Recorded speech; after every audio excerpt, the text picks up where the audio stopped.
Coming up, she is the founder of the Soulful Women's Network and hosts the Live, Love, Engage podcast with listeners in over 120 countries.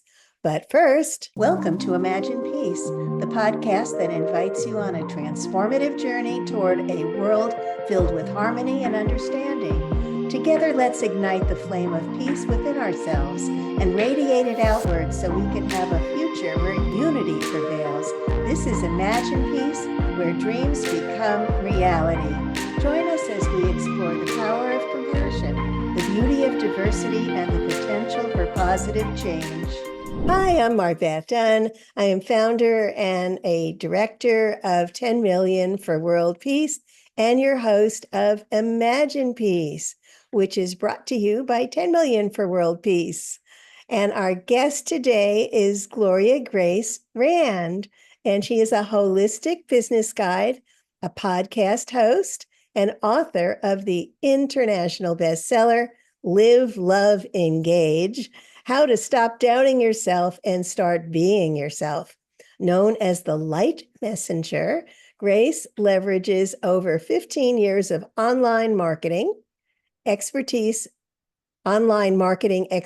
with energy healing and her proprietary L.O.V.E method to help female entrepreneurs attract ideal clients with clarity and confidence.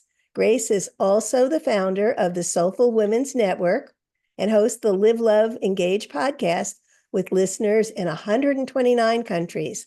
So, Grace, I am so excited to have you here today. Finally. Yay. I know. I'm so excited to be on this show as well. And yeah, I can't wait to see where our conversation goes today. I know. So you basically started out in online marketing, but I can tell that you had a hankering for the more spiritual side. You want to tell us how you began into your L.O.V.E method? Sure, I'd love to. Yeah, it's an interesting, interesting to me. Hopefully it's interesting to you. I would say that it's been an interesting journey. I think that's what I was trying to say. In that, yeah, I was minding my own business, trying to grow my business as an SEO copywriter, helping businesses with their website marketing and helping them get found on Google. And through through that process, I also was meditating. I had started a meditation practice right along the same time that I started my business. And that proved to be a really wonderful thing that helped me out a great deal when my sister was diagnosed with cancer in 2015. And it was like stage 4 cancer, and it was not a very good prognosis for her. And she was living in Arizona at the time. I was living in Florida, and so I would fly out periodically when she was going through treatments to be able to help her. And through that process of talking to her, she was my older sister. We had 10 years difference in ages, and so we would be comparing childhoods and then talking about, what do we believe, and afterlife and things like that. And the meditation, I always made sure that I meditated every morning because that helped to ground me so that I could really be there for her. And 2 months before she passed, though, was when my life really kind of took a turn, is that I was back home at this point and meditating as usual in the morning, like I would always do. And this thought came into my head that said, you should write a book about love. And I thought, that's kind of crazy. I do marketing. What do I know about love?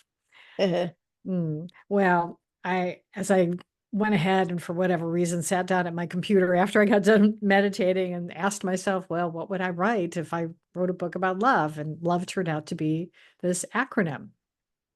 And it stood for, the L was let go and let God. The O is open your heart to receive. The V was value your uniqueness. And the E is embrace your divinity.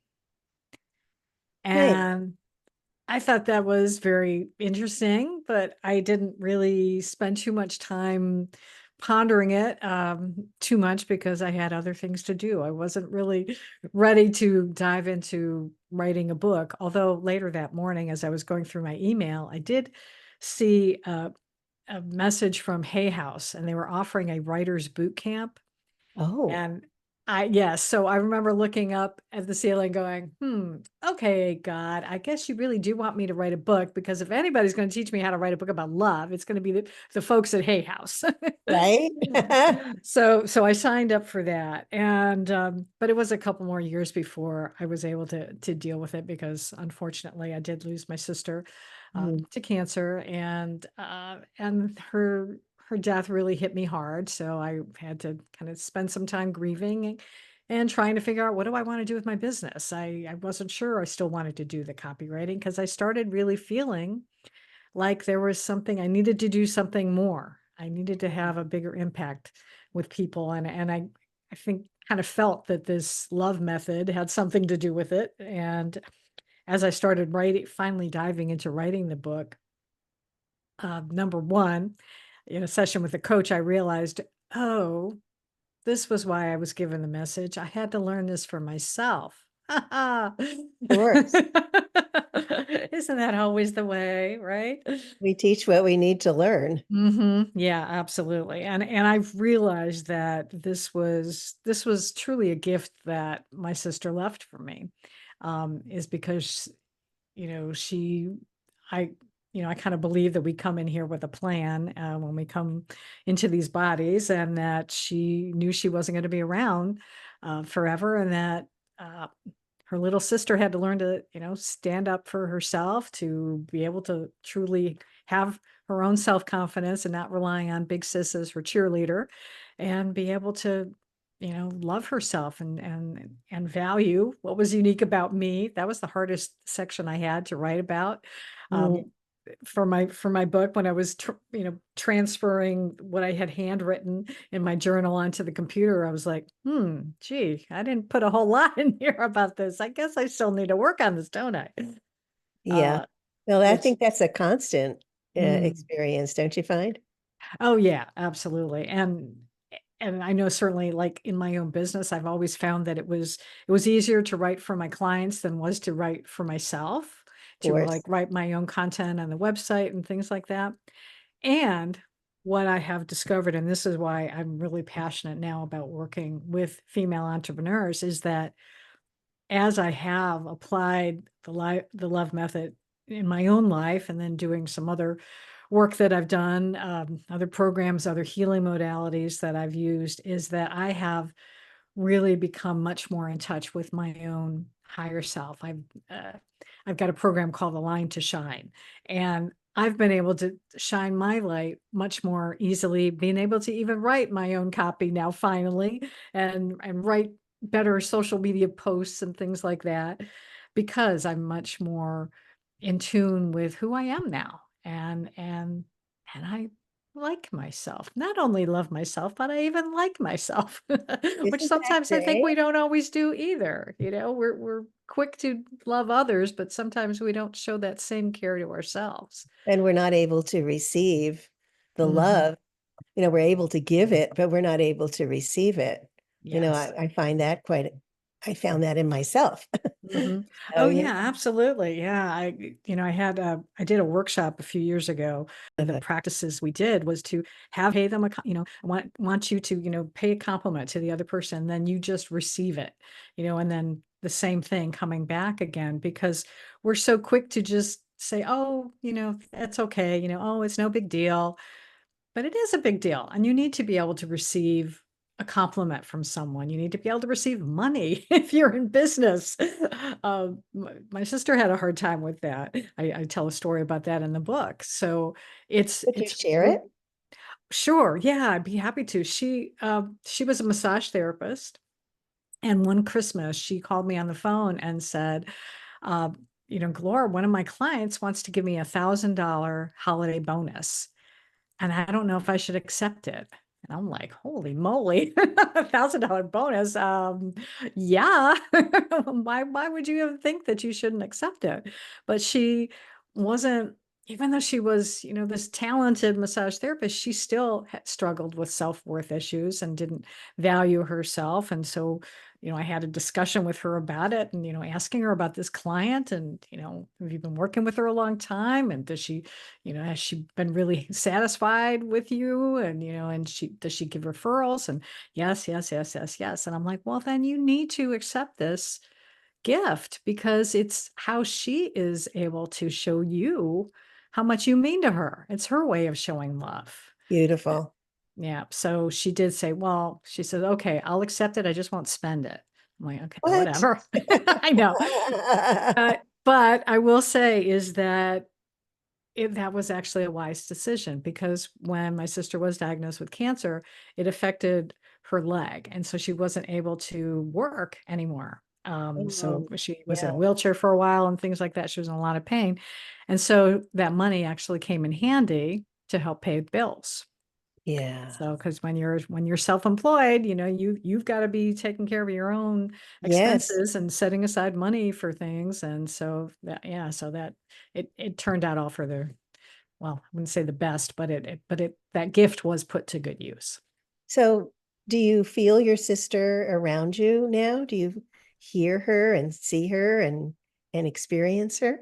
Um, I'm not I would say in subtle ways. And in fact, when I was actually writing the book, I was sort of stuck on one part and all of a sudden just got this idea that I needed to check one of the journals that she had kept with notes about things, and just as she was going through, writing down, when she was taking medications and things like that, and I came across this long passage from her where she was really talking about sort of expressing her own doubts about why I think she was talking about why does she feel like um she's not worthy to live because of this cancer and things like that, and so I felt that that was like her really kind of reminding me also about the importance of valuing myself, and Yeah. and I actually used part of that in the book as well as an illustration. So yeah, so I do count, and I'll talk to her and and so I do feel that she is around and definitely helping me out from time to time, as big sisters are wont to do. So I appreciate her, even if I can't actually hear her physical voice anymore. I still have her on a tape cassette, so I can always play it if I need to. Khalil Gibran in The Prophet talks about how the pain of loss can just carve, like a deeper knowing within us, so that we're able to hold more love. Mm. The more that's carved out of us through this pain of grief. Hmm. I'm badly misquoting him, but I get the point though. Yeah. Yeah, that yeah, makes sense. Yeah, and that is why sometimes also when well, I wouldn't say always that, but I mean sometimes why sometimes grief does affect us so deeply is because of the depth of the love we feel for someone. And I think in my case also her death especially hit me hard because I was there with her. I was, in like the same room where when I'd lost both of my parents and when my brother had died, I wasn't there with yeah, them. So I think that also was sure. has a different level, when you're But there. it's also such a profound method of personal growth. We Mm. grow so much through grief, Mhm. through pain. And, the Course in Miracles tells us that all things are lessons that God would have us learn. Right. Some of Yes. these lessons are really hard. Yeah, it's true. Yeah, I will agree with that. And oh, and I just thought of another instance that she did help me as well, was that she had a lovely book collection, and when I was packing up her house to come back to Florida afterwards, I saved some of the books and I donated the rest of them. But I was one day going through the bookcase, just kind of looking for something to read, and happened to come across this book that I had taken from her house. Didn't pay attention to it at the time, but it was called Grieving Mindfully. Oh, Yeah, and I was like, "Oh, well, thank you, Michaela." And it's just a little small little paperback, but it was really helpful because it talks about, the waves of grief that kind of come over you, mm, especially at different times, significant occasions, like birthdays or holidays, and to be aware of that, and to be really gentle with yourself, and know that. And so that was a good important. comfort. Yeah. So important. Mhm. Yeah. So we've explored your love method a little bit, but Mhm. let's talk about it as an application for creating greater peace. How would Mm. you use it for that? Well, I would say because really I I believe that the importance of following these different steps is to help you to really get to know yourself better. And I think when we are able to spend time like letting go and letting God, letting go of anything from like limiting beliefs to self judgment, and just being able to let your higher self in, whatever, however you refer to it, God, the universe, whatever. I was raised Catholic. Even though I'm not practicing anymore, I still lean on God as my go-to word for that, our creator, or what have you. But to I think when we're able to, kind of let go of all of the stuff that really of our busy lives, it doesn't necessarily um, uh, it's not what's really true, it's sometimes it's just noise, but Oh, to be yeah. able to get, to let go of some of those extraneous things, and to just focus on ourselves, and to be quiet, to be still and know. I love that expression. Yes. Um, that that is when you can cultivate more of that peace in yourself, because you are going within, and learning to listen to your intuition, to listen to your higher self, and to not let so much of that outside world distract you. And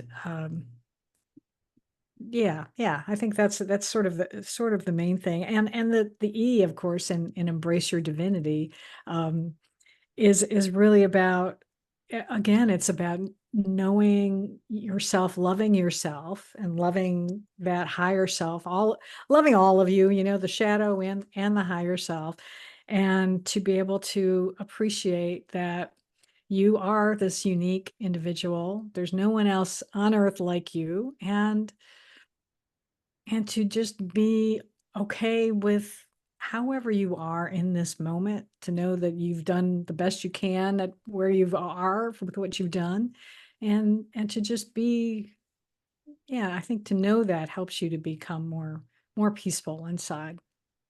Yeah, I think so. Yeah. I think that, and that's so important because in the world peace begins within ourselves. Yeah.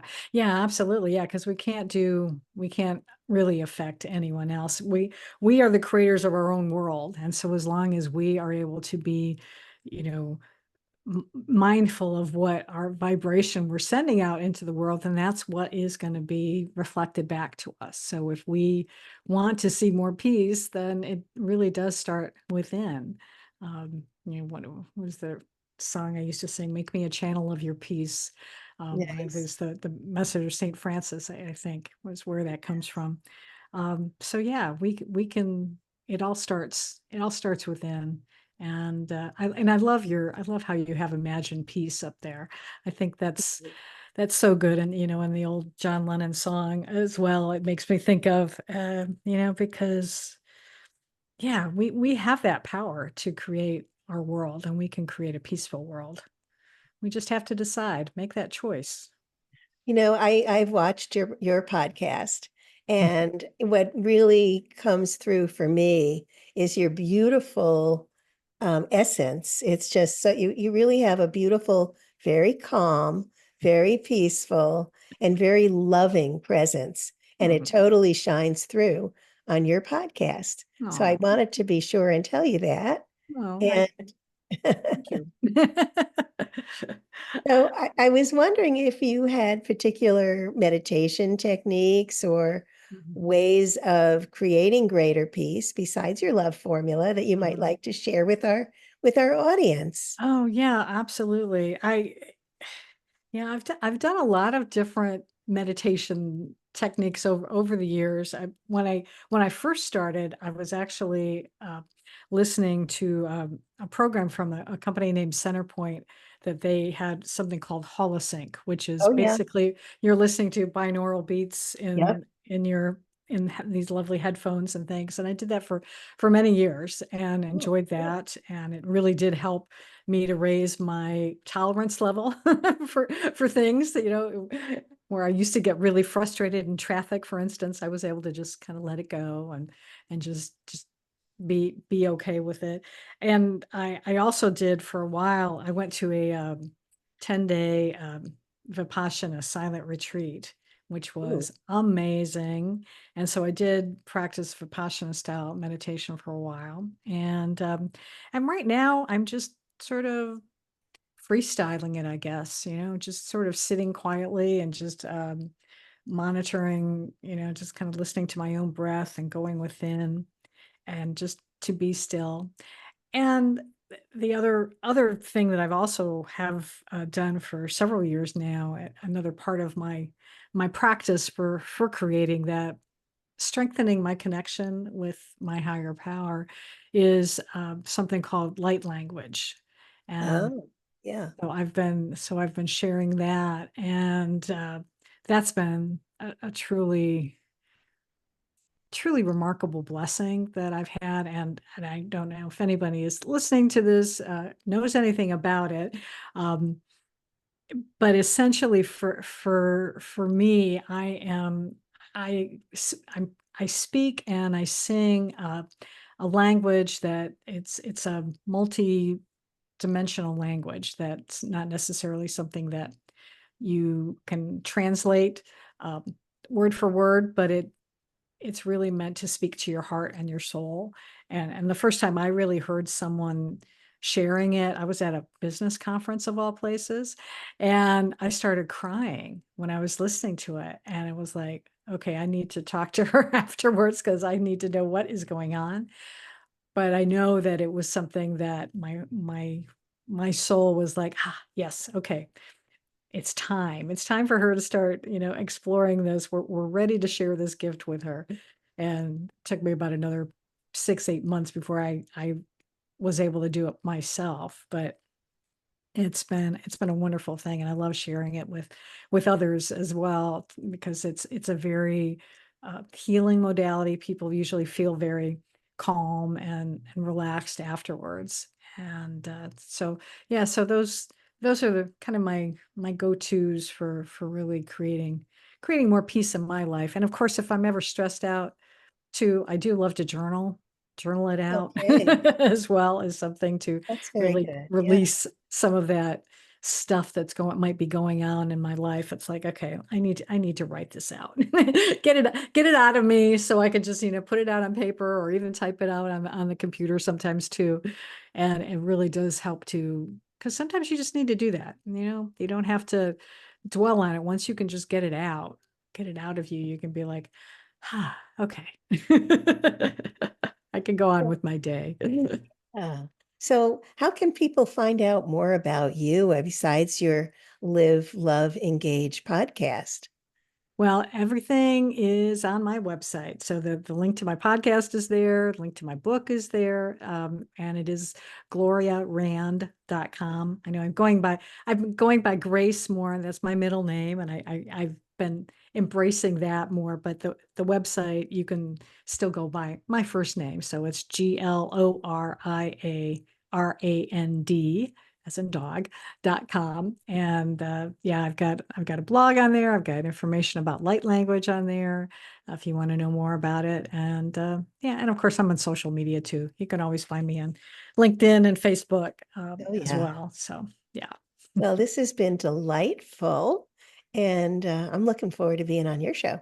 I'm looking forward to it too. I can't wait. So yes, it's going to be awesome. Well, Thank you thank so you much. so much. And I know our audience is absolutely going to love you. Thank Imagine Peace is brought to you by 10 Million for World Peace. Join our daily 7-minute guided meditations for world peace and monthly healing circles at 10millionforworldpeace.org. Together we can create a peaceful, happy planet.